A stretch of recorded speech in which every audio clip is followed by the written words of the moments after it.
আসসালামু আলাইকুম। ভিলেজ সব বিডি থেকে আপনাদের সাথে আছে আমি মোহাম্মদ রাশিদুল ইসলাম। তো আপনারা আমার হাতে এখন যে আমটি দেখতে পাচ্ছেন এটা হচ্ছে গৌড়মতি আম। আর আমটি কিন্তু অত্যাধিক কালো। এই ধারটা যদি দেখেন তো পুরাটাই কালো। তো এই কালো দাগটি হয়েছে অধিক পরিমাণ বৃষ্টির কারণে। আর এই আমগুলো আমরা কিন্তু ডেলিভারি করেছি অনেক। তো আপনারা অনেকে বলেন যে এই আমগুলো খেতে কি পরিমাণ মিষ্টি করে এবং খেতে কেমন, এবং উপরে যে কালো দাগ দেখতেছেন ভিতরে কি সেরকম কালো নাকি। তো এই আমটি 8 থেকে 10 দিন রাখা হয়েছে। রাখার পরে আমটি পাকছে, পাকার পরে আমি আজকে আমটি খাবো এবং আপনাদেরকে দেখাবো। তো আপনারা যদি আমের কালারটি দেখেন তো আপনারা বুঝতে পারছেন এই জায়গাতে কত পরিমাণ কালো, আর এই জায়গাতে একটু হালকা আছে, ফর্সা আছে, আর এই জায়গাতে কালো। কিন্তু ভিতরে আমটা কীরকম আমি আপনাদেরকে কাটবো এবং লাইভ খাওয়ার ভিডিও দেখাবো। তো ঠিক আছে, আমি শুরু করি। তো প্রথম অবস্থা আমি যদি কাটি,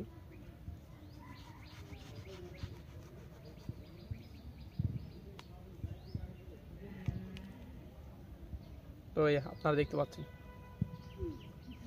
উপরে কালো, এই সাইডে দেখেন। তো চলুন,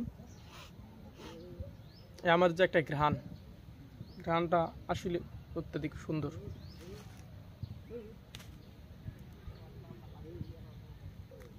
আর এই আমার চোষাটা দেখুন কত পাতলা।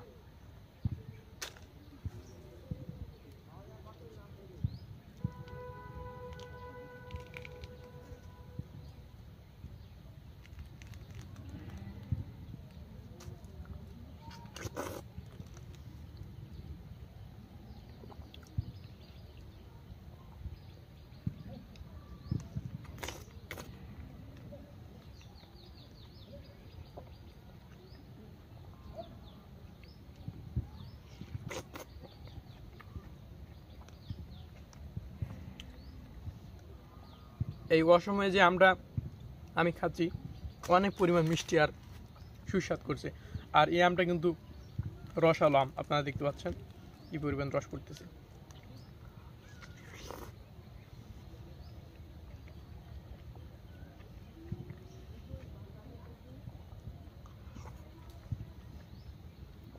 আপনারা অনেকেই বলেন আম যে উপরে কালা দাগ আছে ভিতরে কি কালা হবে। তো আপনারা দেখতে পাচ্ছেন উপরে যদিও কালা থাকে কিন্তু ভিতরে কোনো পরিমাণ কালা থাকে না। ভিতরে কতটা সুন্দর হয়ে আছে আমটা। এবং এই আমটি যদি আমি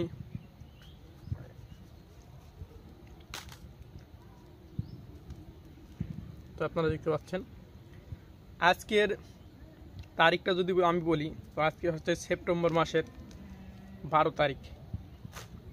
আর এই অসময়ে আম সত্যি অনেক সুন্দর এবং আমটা অনেক সুস্বাদু।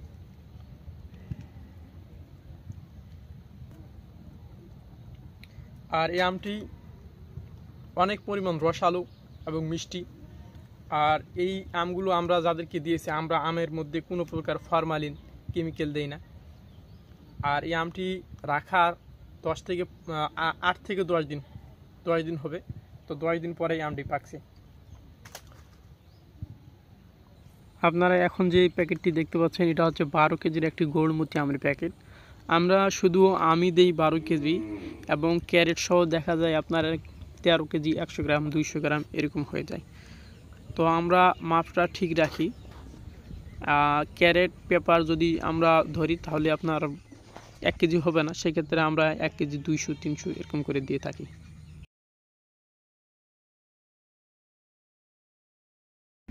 এবং এই আমের আঁটিটা যদি আপনারা দেখেন কত পাতলা এবং ছোটো আঁটি, এবং আঁটির গায়ে কোনো প্রকার আঁশও নাই। তো এগুলো যেগুলো আছে এটা স্বাভাবিক, এটা থাকবেই, কিন্তু আঁশও নাই এবং একদম পাতলা আঁটি।